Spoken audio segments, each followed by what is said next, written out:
All right, I got my dog, I got my coffee, I got my books. I think I'm officially ready to freak out.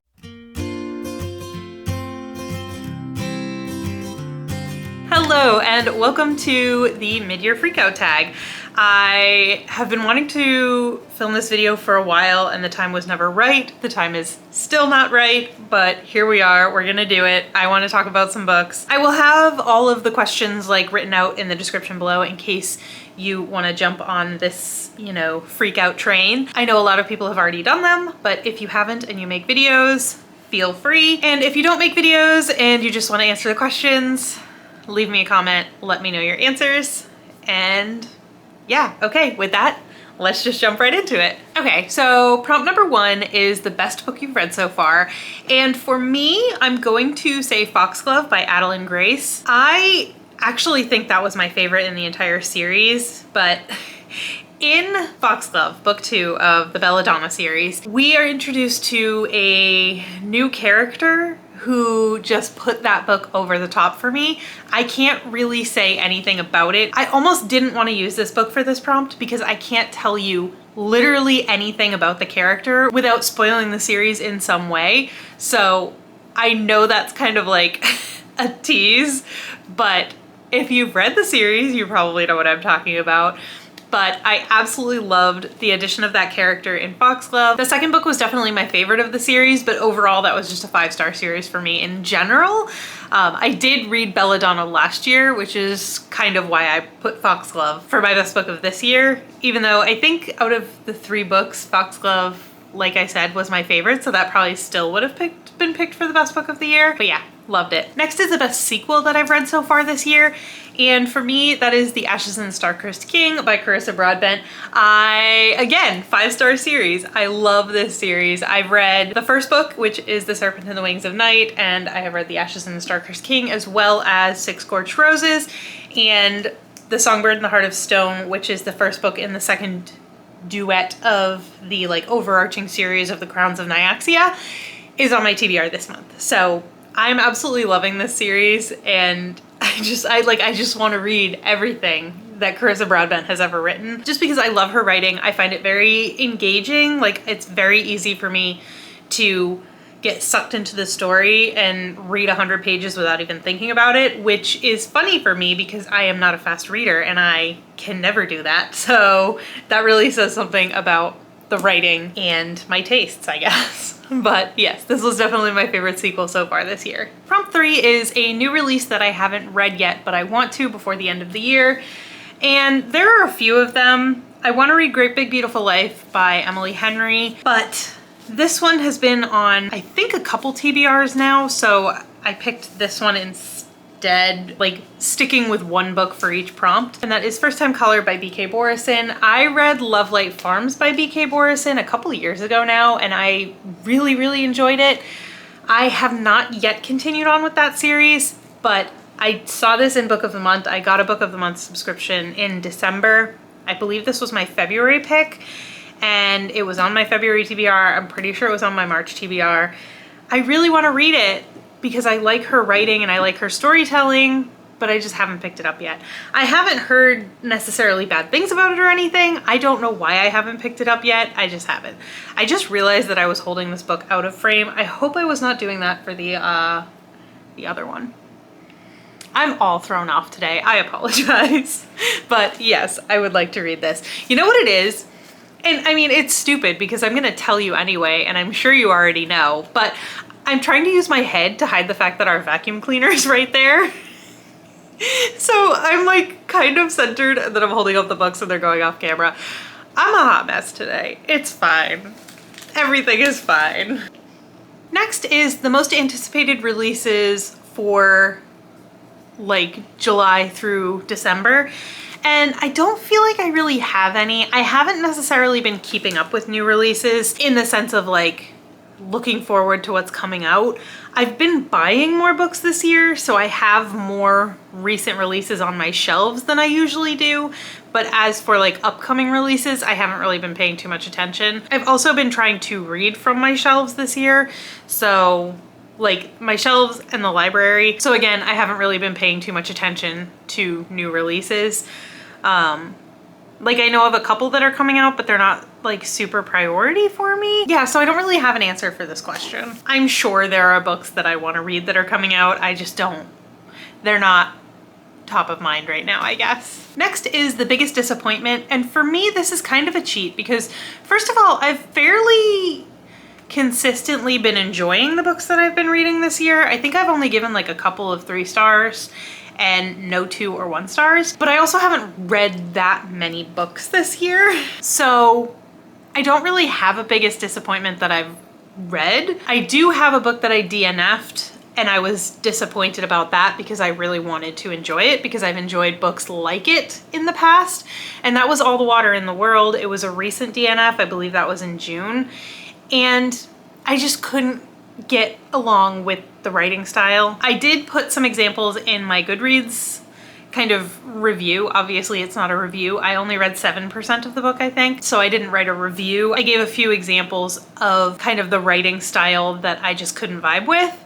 So if you want to know for some reason what I didn't like about the writing style, you can go check that out, I guess. My Goodreads is always linked down below, just in case you are wondering or you want to go check that out for any reason. But I just like the synopsis of it gave me like Parable of the Sower vibes, Dry by Neil Shusterman, that kind of like apocalyptic or post-apocalyptic kind of world where it seems very like fictional and like in the distant future, but like where we are right now, you're like one wrong move and that could be our reality kind of thing. I don't really know how to say that more concisely, but like it gave me that kind of vibe, but I just couldn't do the writing. Like I couldn't get past it because every time I read one of these phrases that I didn't like, it completely just took me out of the book. So it's not necessarily a disappointment in the fact that I read it and I didn't like it. It's a disappointment in that I was really hoping to love it and I ended up DNFing it very quickly. My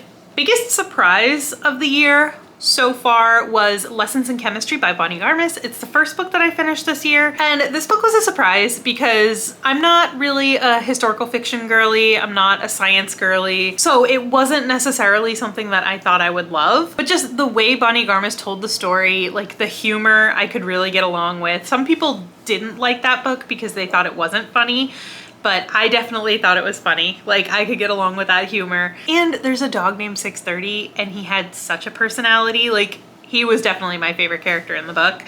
And that part of it kind of reminded me of Frederick Bachman a little bit. It's not like Frederick Bachman at all. Like the writing is not Frederick Bachman-esque or anything, but just the fact that there was a dog and he had a personality and he was definitely like an actual character in the book, I really enjoy. And it reminded me of the dog from My Grandmother Asked Me to Tell You She's Sorry by Frederick Bachman. How they're just like actually like a fully formed character in the book. I loved it. So yeah, that book was definitely a surprise for me. As I said, I have a copy coming. I am not someone who necessarily always buys books that I've already read unless I really, really love them. And I bought a copy of that book, so. Next is favorite new author, either a debut author or just an author that's new to me. And for me, I'm gonna say that's Leigh Bardugo. I read Shadow and Bone and Siege and Storm recently, and I put them off for a long time because I know they're like super well loved young adult fantasy, and I'm getting to the point where young adult contemporary definitely doesn't seem to work for me anymore, but even some young adult fantasy I feel like I've just kind of aged out of, which makes sense because I'm almost 40, so like, but I mean, I'm very much of the opinion that it doesn't matter how old you are, you can always enjoy, like you can enjoy whatever you enjoy, but I've personally just found that I'm kind of aging out of it a little bit. Like I want a little bit more depth and nuance to my stories, but Shadow and Bone, I guess it was popular for a reason because it's really quite good. I really enjoyed it. It wasn't something that like I think I'll think about forever for like a long time, but I read the first 2 books in like a few days each, and I'm definitely planning on picking up the 3rd book very, very soon, hopefully this month. But I just had a really good time with it. I like the writing, so I am looking forward to picking up more from Leigh Bardugo in the future.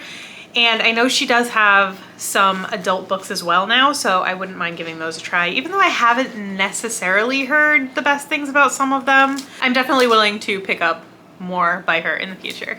Okay, so the next prompt is newest fictional crush, and I'm gonna use a repeat book here and say Rain from the Nightborn duet. I almost said the Shadowborn duet. It's the Nightborn duet. I love him.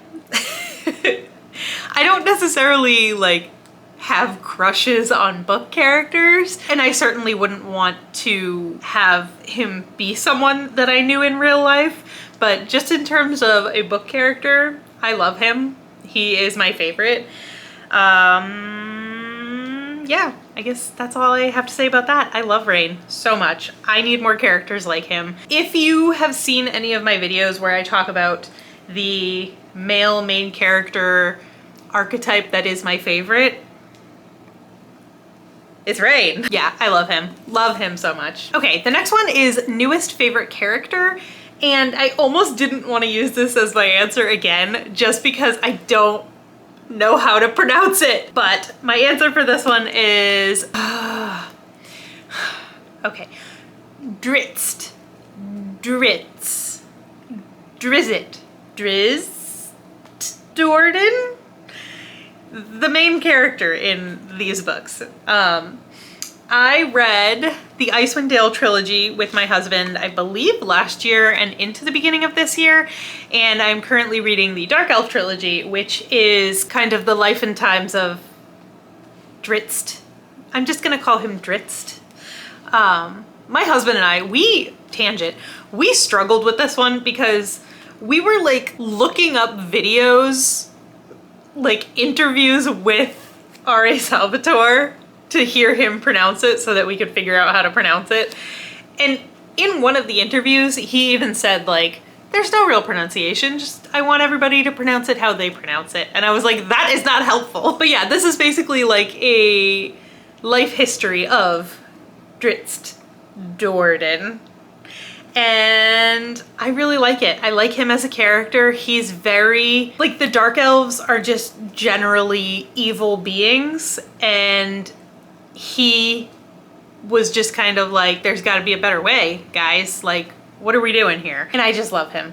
I love him so much. So I think he is my favorite character that I've read this year. Next is a book that made you cry. I don't necessarily cry reading books, but there is a book that made me very emotional on the inside, and that is 19 Minutes by Jodi Picoult. This is the first book by Jodi Picoult I have read, and it deals with really hard-hitting topics. We're following a bunch of high school students after there has been a mass casualty event at their high school. This book is really hard. I never dealt with the situations in this book personally, but I feel like at some level, everyone in the US has kind of been touched by these kinds of situations in some way or another. And so I just feel like this book would be really hard for a lot of people to read.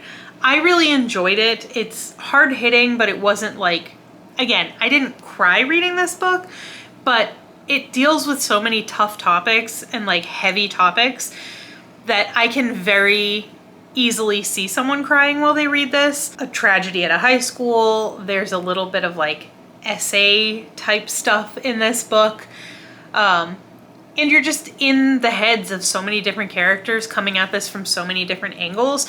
You're in the head of the, you know, the kid that did the deed, and you kind of start to feel a little bit bad for him. Not necessarily feel bad for him, but you can kind of understand why he did it.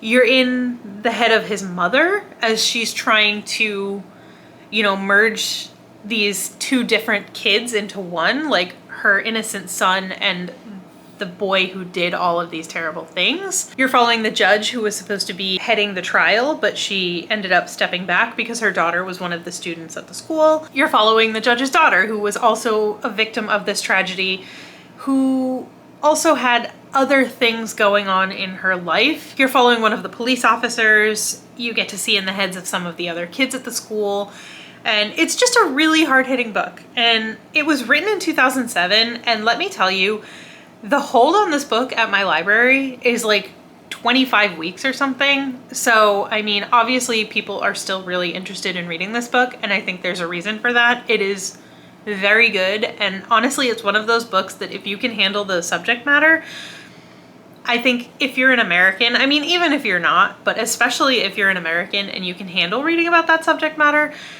I think you should read this book because it's really good. And if you like this book, you should read Beartown by Frederick Bachman. If you like Beartown by Frederick Bachman, you should definitely read this book. Okay, I've talked enough about this book. Okay, and then the opposite of that, a book that made you happy, for me, I'm going to say Silver Elite by Danny Francis. This was in no way a perfect book. Absolutely not. This, I can understand why a lot of people wouldn't even say this is necessarily a good book, but I had such a good time reading this.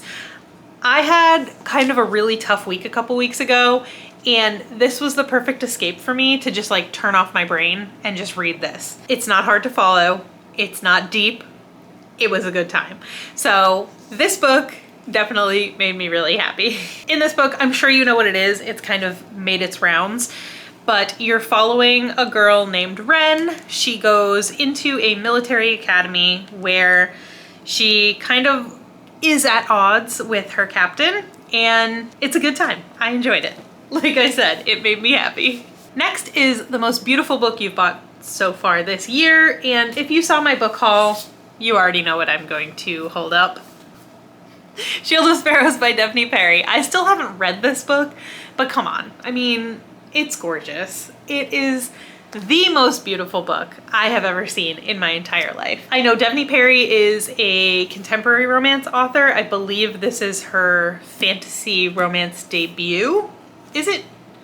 Yes, it's Silver Elite that was dystopian romance. This, I believe, is solidly fantasy romance. It's just gorgeous. Like, I don't know what the content is, but they definitely knew what they were doing when they designed this cover. So I am very excited to read this. I just haven't yet. And the last question or prompt is, what books do you need to read before the end of the year? And there are a lot, but I'm gonna choose one just because I'm trying to keep it to one book for all of these.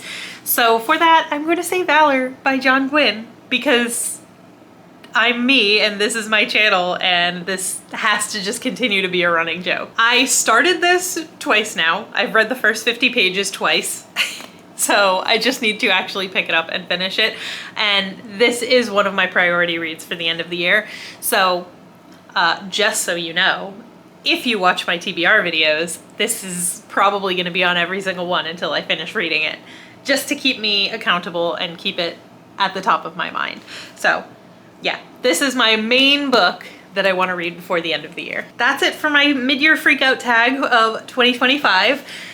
I talked about quite a few books. I tried not to do any repeats. I did have one, but it was like a book and then a character, so it doesn't count. If you make videos and you have done this tag, let me know so I can go check yours out. And again, if you don't and you want to answer the questions in the comments below, I would love to read your answers.